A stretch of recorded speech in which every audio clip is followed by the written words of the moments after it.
ఎవడన్నా షెట్టు పేరు చెప్పి కాయలు అమ్ముకుంటారు కానీ కాంగ్రెస్ సర్కారు ఏకంగా షెట్టునే అమ్మే పని చేస్తున్నది అన్నట్టు మాజీ మంత్రి హరీష్ రావు సారు ట్విట్టర్లో రాసుకొచ్చిండు.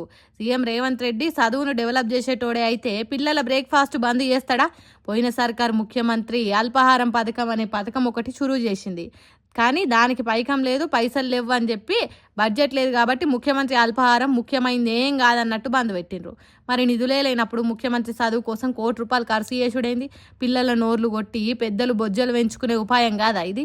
పొద్దుగాల మంచి తిండి తింటే పిల్లలకు బలం వచ్చి ఆరోగ్యంగా తయారవుతారు గారో తెలియదు కానీ ముఖ్యమంత్రి రేవంత్ రెడ్డి హార్వర్డ్ యూనివర్సిటీలో చదువుకుంటే మాత్రం తెలంగాణ మొత్తం తెల్లగా అవుతుంది అన్నట్టు చేస్తే ఎట్లా?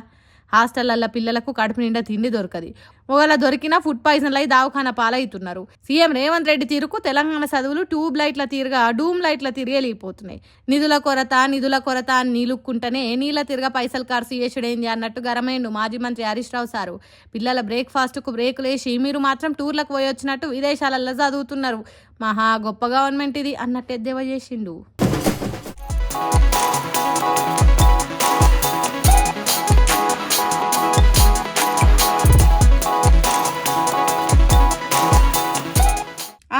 చిటికెలు వేయండి చిటికెలు.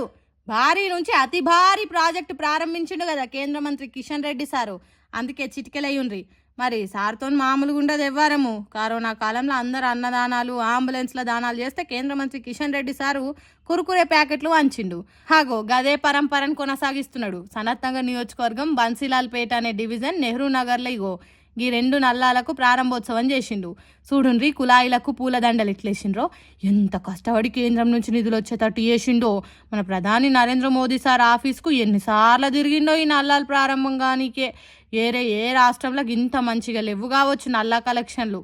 మనకు కిషన్ రెడ్డి సారు కేంద్ర మంత్రిగా ఉన్నాడు కాబట్టి ఇది సాధ్యమైందబ్బా, లేకుంటే ఈ నల్లా నీళ్ళు వచ్చేటియే కాదు కావచ్చు. ఇగో గిట్ల పని చేయాలి. కేంద్రంలో ఉన్న కడమ మంత్రుల మీద ఒత్తిడి తెచ్చి మనకు పుష్కలంగా నిధులు వచ్చేటట్టు చేయాలి. ఎంతైనా కేంద్ర మంత్రి కిషన్ రెడ్డి సార్ గ్రేట్ కదా. గిసోంటి మంత్రి తెలంగాణ కుండు ఇక్కడి ప్రజలు చేసుకున్న పుణ్యం. మళ్ళీ పారి ఆఖరిసారి షిట్కెలు కొట్టుండ్రి.